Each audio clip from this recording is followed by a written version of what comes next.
dia menuduh seseorang dengan tuduhan asusila yang itu tidak terbukti, dan dia masih bisa ketawa ke TV di media manapun. Ini kan lucu, dia menikmati gitu loh, dia menikmati sandiwara yang mereka bikin gitu. Cuman saya merasa diri saya tidak perlu menanggapi apa yang mereka bicarakan di mana-mana. Akhirnya saya memilih untuk banyak diam dan banyak mungkin lebih istighfar aja katanya mereka.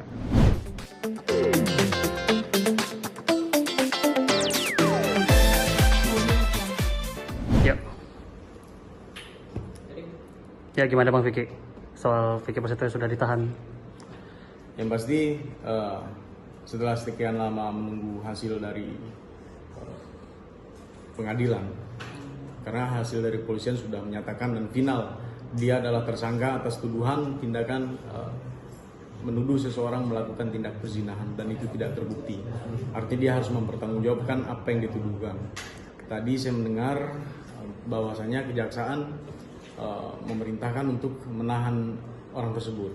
Artinya di sini untuk sementara saya bisa menyimpulkan bahwasannya sudah fix dan final di mata negara dia sudah melakukan pelanggaran hukum, yaitu melakukan tindak pidana fitnah melalui ITE. Oke.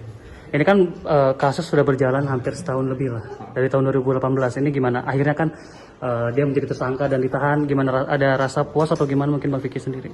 Ini bukan masalah puas atau tidak puas, bukan.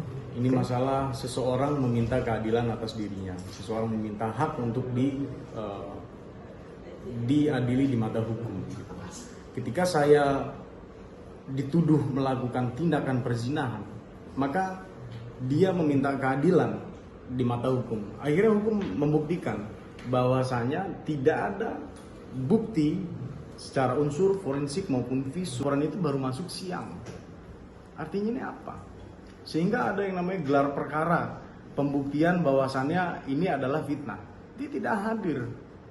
Ketika saya menuduh seseorang, maka saya harus membuktikan dan saya harus tahu bukti itu, kan begitu.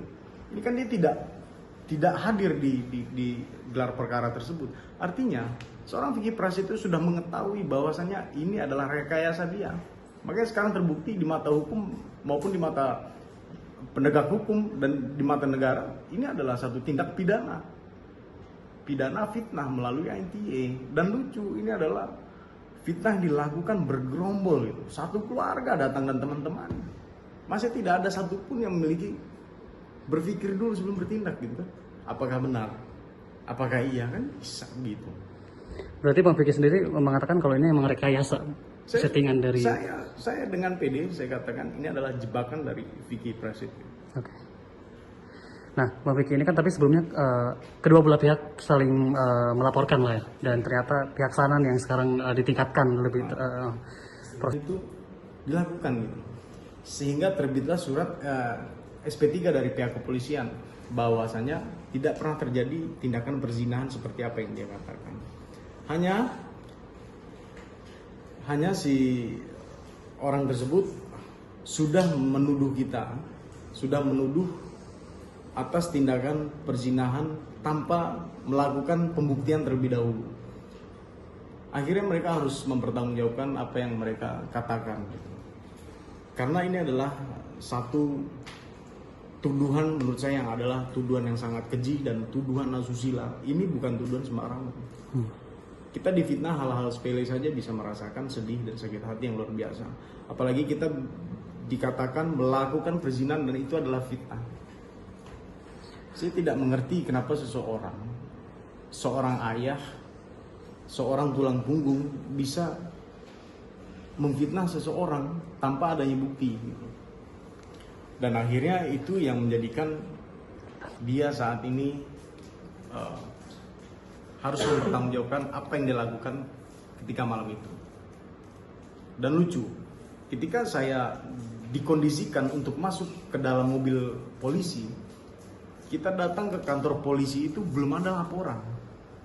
Orang yang menuduhkan itu tidak ada. Laporan itu baru masuk siang.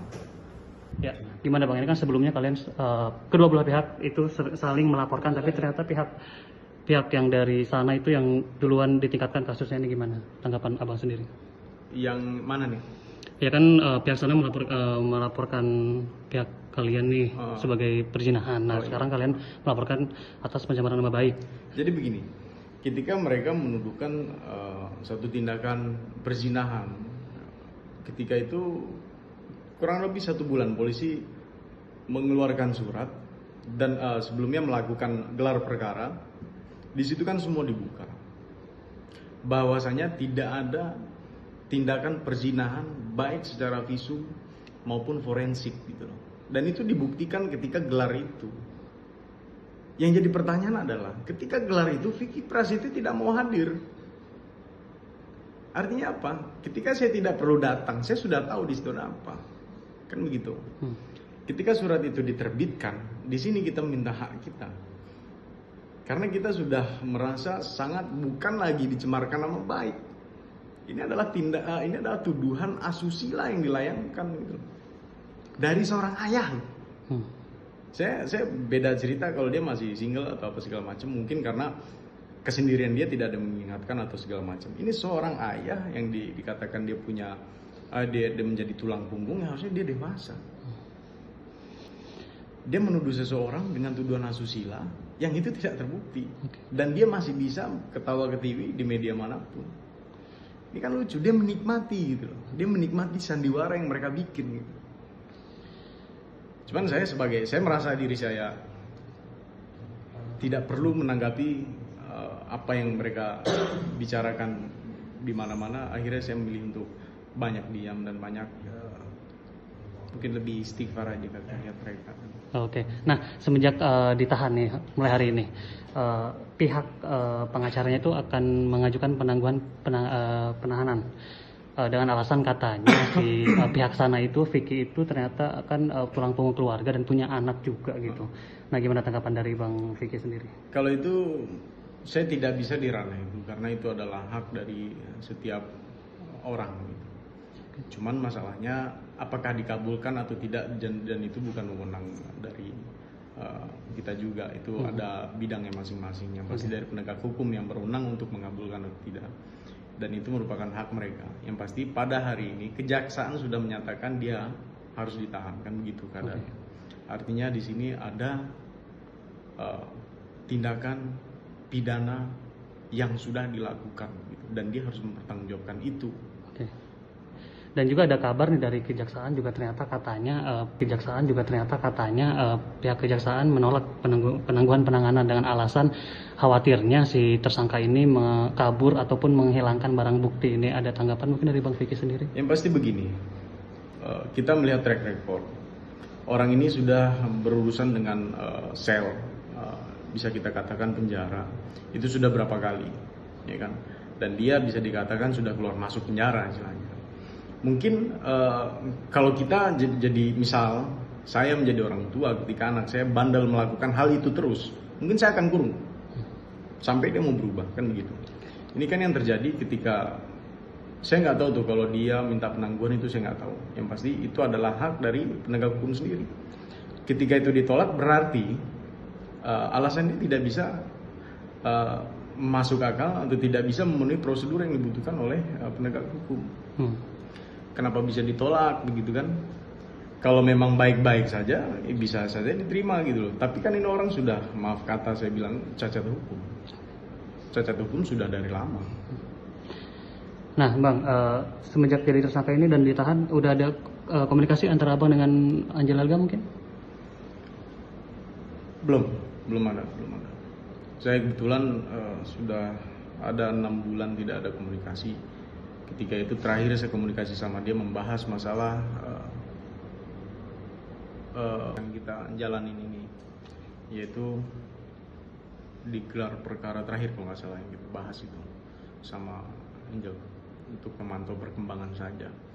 Terlepas dari itu kita tidak ada pembahasan apapun karena baik dari pekerjaan pun kan tidak pernah bareng-bareng lagi gitu. Cuman kebetulan waktu itu satu FTV bareng, saya jadi lawan main dia. Tapi ada rencana untuk menghubungi Mbak Angel atau gimana nih? Mungkin bisa. Cuman timingnya kali belum ketemu. Jadi belum ada rencana buat video call atau gimana? Belum ada. Nggak bisa sekarang, Bang. Mungkin nanti saya telepon. Oke, sekarang belum bisa berarti Bang ya? Belum. Oke. Saya juga habis dari rumah keluarga kan, baru banget sampai rumah. Oke, tapi Bang, dengan ditahannya seorang Vicky Prasetyo sampai tadi juga pas dia udah mau pas dijemput, itu dia sempat bilang ke adenya kalau titip anak gue. Nah ini gimana? Ada tanggapan nggak sih, mungkin kayak kasihan atau gimana mungkin dari Bang Vicky sendiri? Itu sudah seharusnya terjadi di dalam sebuah keluarga. Harus saling bantu, harus saling cover, itu sudah pasti. Ketetapan kejaksaan kan tidak bisa dinegosiasi karena itu ketetapan hukum. Ketika dia harus ditahan, wajar seorang abang bicara kepada adiknya titip anaknya, karena ada dia di rumahnya kan. Kalau di rumahnya ada teman-temannya, pasti dia telepon teman-temannya tuh, gue titip anak gue kan gitu.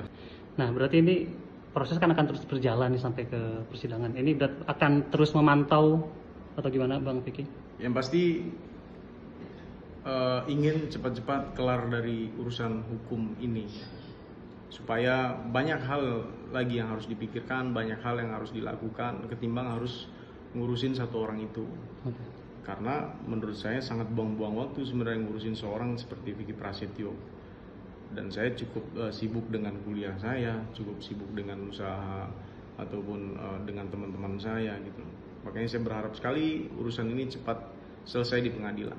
Dan berharap dengan keputusannya akan dipenjarakan atau gimana Bang Vicky? Putusannya apapun itu, saya berharap yang terbaik di mata Tuhan.